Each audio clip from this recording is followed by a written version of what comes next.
All right, so we're diving into the Hong Kong rental market today. It's known for being, well, pretty pricey, but we're on a mission here, right? We want to help you find that perfect place to live in Hong Kong, and the good news is it might be more achievable than you think. Yeah, absolutely.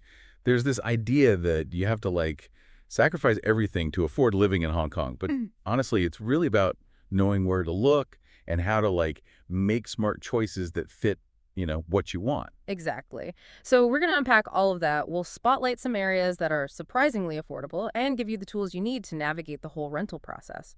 But before we jump into all that fun stuff, let's cover some Hong Kong rental basics. Okay, so square footage, obviously that's important, but there's also this thing about saleable area versus gross area. Have you ever heard of that?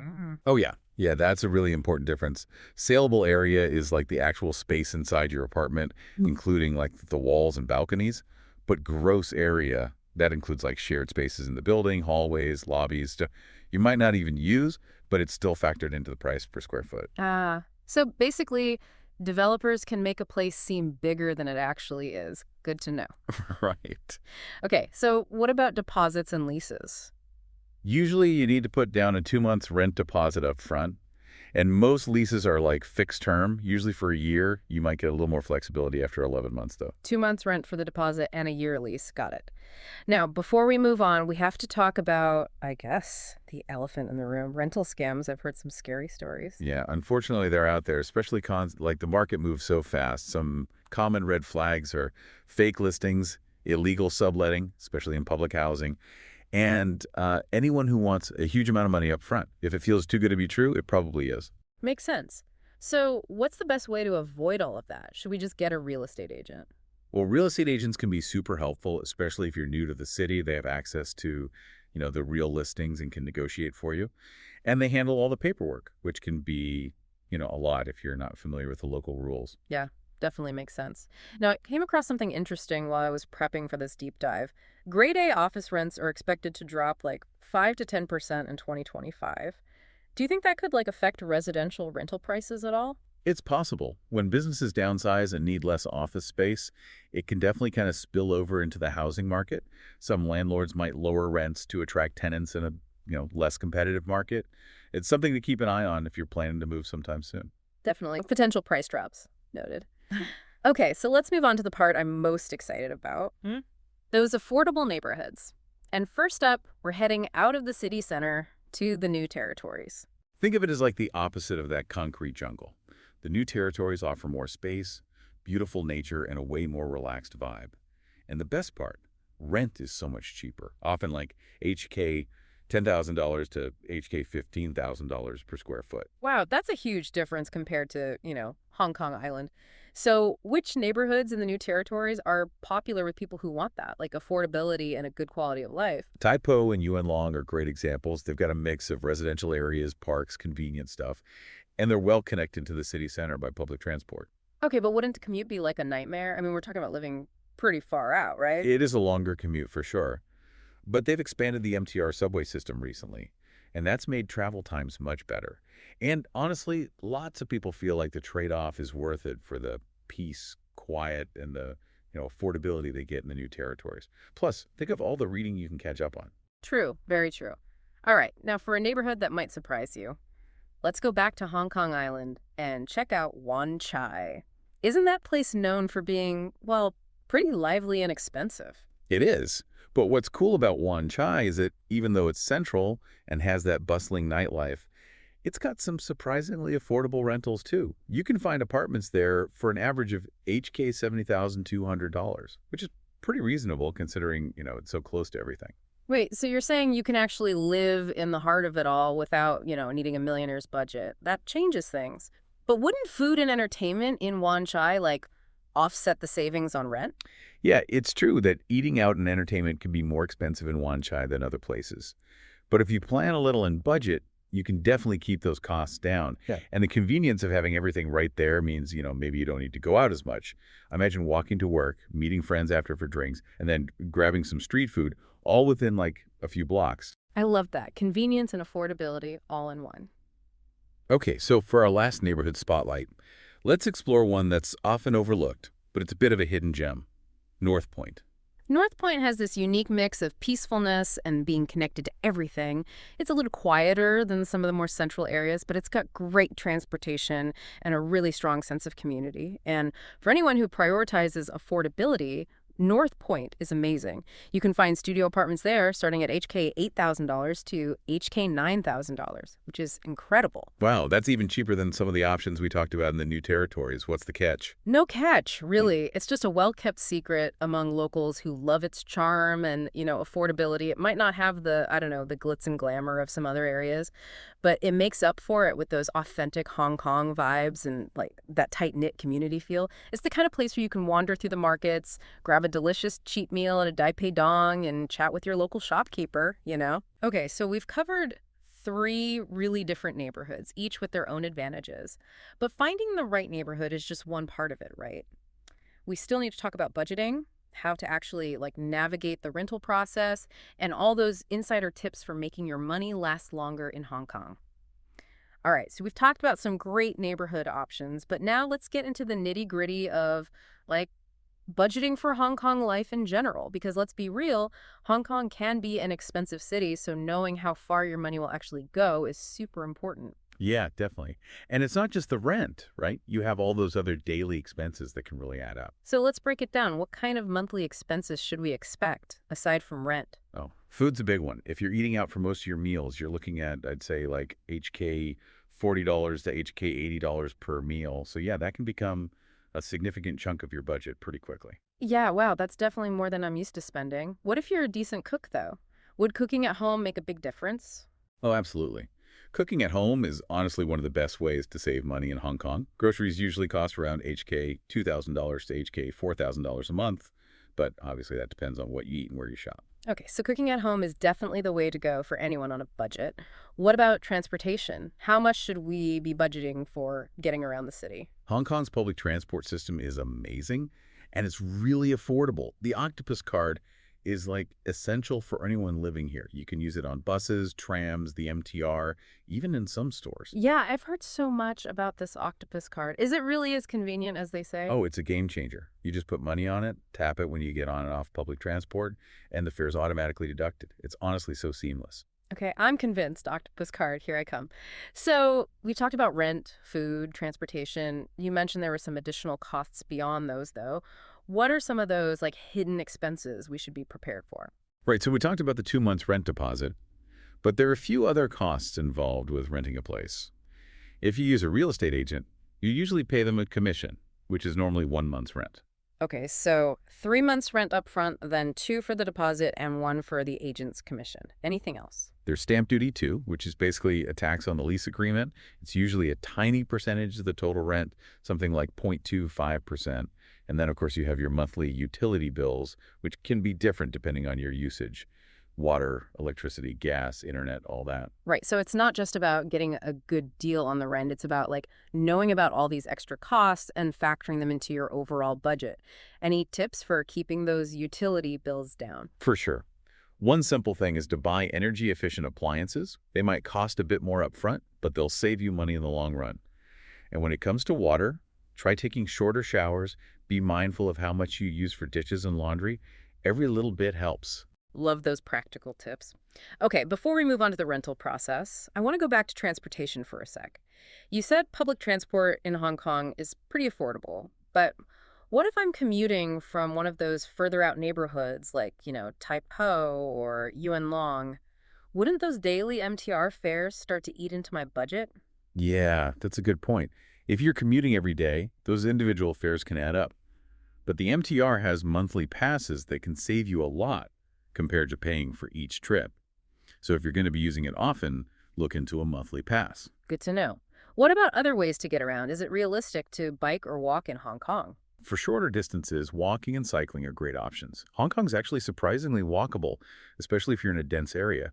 And cycling's becoming more popular, with dedicated bike paths popping up all over. So even if you choose to live a bit further out, there are affordable ways to get around. Okay, let's talk about the actual rental process. What documents do we need to have ready when we start looking? The essentials are your ID or passport, a bank statement, and if you're a student, your student ID or acceptance letter. If you're working, you'll need some proof of employment, like a letter from your employer or recent payslips. Okay, basic ID, finances, and proof of student or employment status. Got it. What about those lease agreements? They could be pretty intimidating, especially when you're in a new city. Oh, definitely. Lease agreements can be long and full of legal jargon. It's so important to read them carefully and understand everything before you sign. What are some key things to look out for in a lease agreement? Pay attention to the lease duration, usually a year. Make sure you're okay with that commitment. And look closely at the deposit terms, which are usually those 2 months rent we talked about. And be sure to clarify anything about stamp duty or other fees. Don't be shy to ask questions if something's unclear.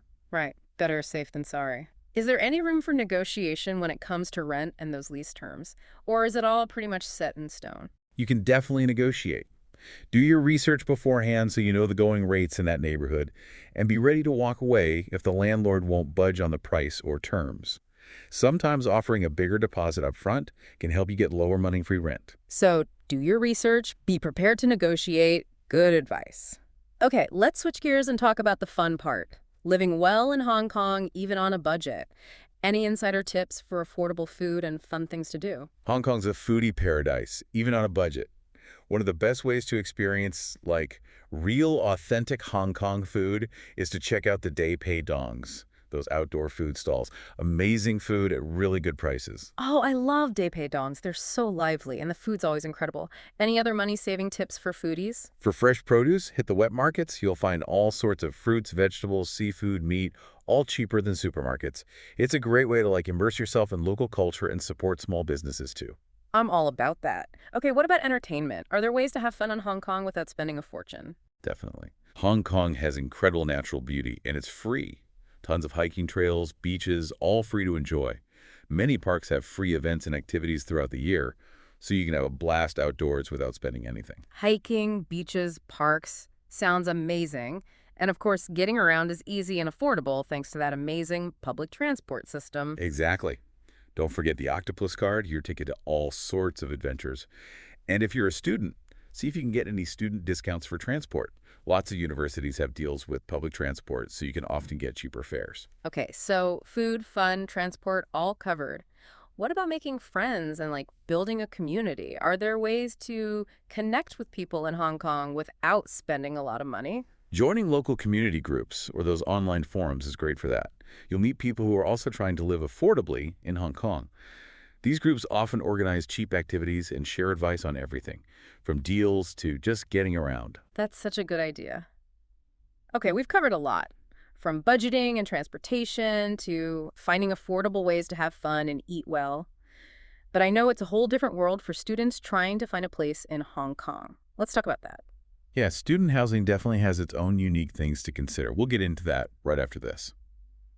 All right, so let's talk student life in Hong Kong. It's lectures, exams, a whole new city to explore, and of course, finding a place to live that fits a student budget. That's a challenge all on its own. Yeah, for sure. And location is so important when you're a student. You want to be close to campus, so you're not spending, hours commuting every day. Absolutely. So where should students be looking if they want to be close to their university, but, without spending a fortune? Well, if you're going to the University of Hong Kong, Saiwan, Sai Ying Pun, Kennedy Town are all good options. They're all conveniently located near the HKU MTR station, so getting to and from campus is super easy. Perfect for those early classes. What about students at HKU East? For HKUst, areas like Hang Hao and Song Quan O are popular, but you might have a bit less choice there compared to areas around HKU. Got it. And what about for students going to CUHK? Fanling and Sha Tin are great choices for CUHK students. They're both on the East Rail Line, which goes straight to the university. So many options. But, Hong Kong rent can be tough on a student budget. What are some, clever ways to find affordable student housing? Shared apartments are always popular for a reason. Good balance of cost, and hopefully you get some good company too. Finding roommates who are also students at your university can make it even better. Fingers crossed for compatible roommates. Any other options for students who maybe want a bit more privacy or their own space?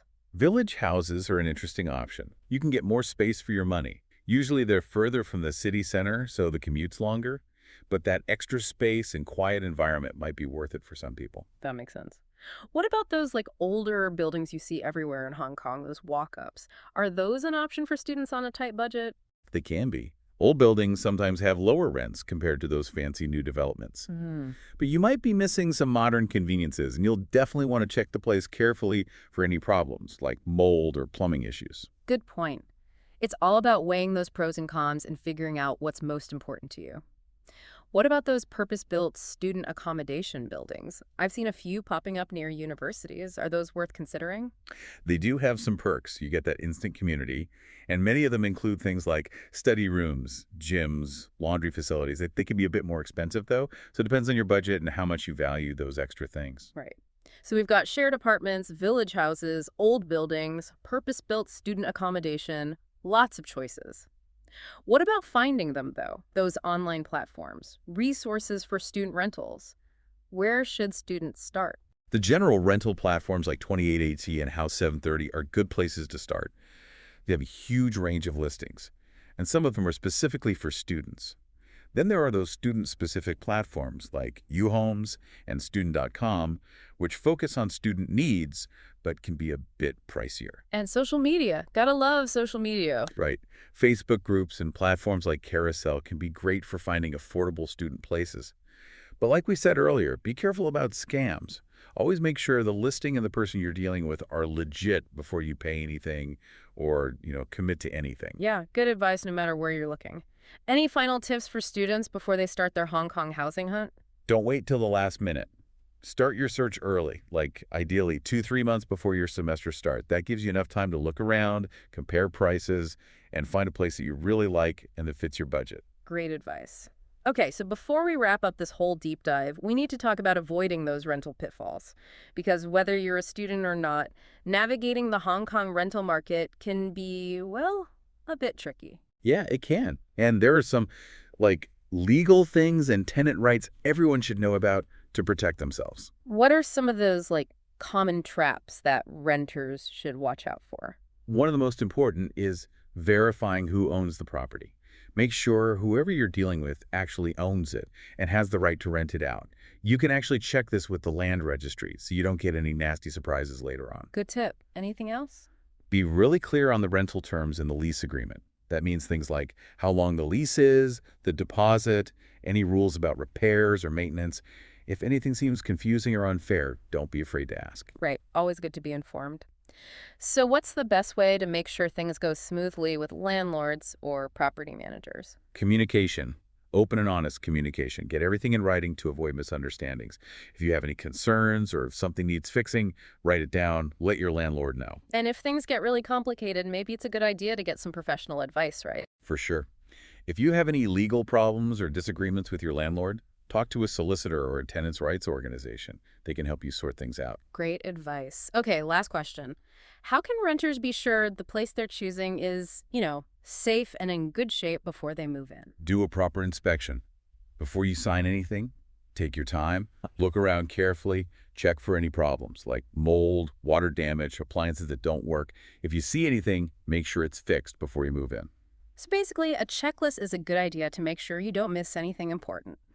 Well, there you have it, our deep dive into the Hong Kong rental market. We've covered so much, from those tricky rental terms to those affordable neighborhoods, budgeting tips, and even the legal stuff. What I find interesting is it shows you really have choices. Yeah. Hong Kong has so many different ways to live, from that busy city life to those quieter, more suburban areas. Finding what's right for you, it's all about your needs, what you care about, and of course, your budget. Exactly. Whether you're drawn to the energy of the city center or the peacefulness of the new territories, living affordably in Hong Kong, it's possible if you plan a bit, do your research, and, have that adventurous spirit. Remember all those hidden costs we talked about? Yeah. Don't be afraid of them. Understanding them actually gives you the power to make good choices, choices that match your lifestyle and, what you can afford. So as we wrap up, I want to leave you with a question. You've seen the options, from those vibrant areas to those peaceful spots. What kind of Hong Kong adventure are you ready to create? Think about what matters to you, your budget, the kind of life you want here. With what you've learned today, you're ready to start that exciting journey. Thanks for joining us for this deep dive. We hope we've given you some useful info and the confidence to find your perfect place in this incredible city. Until next time, happy hunting.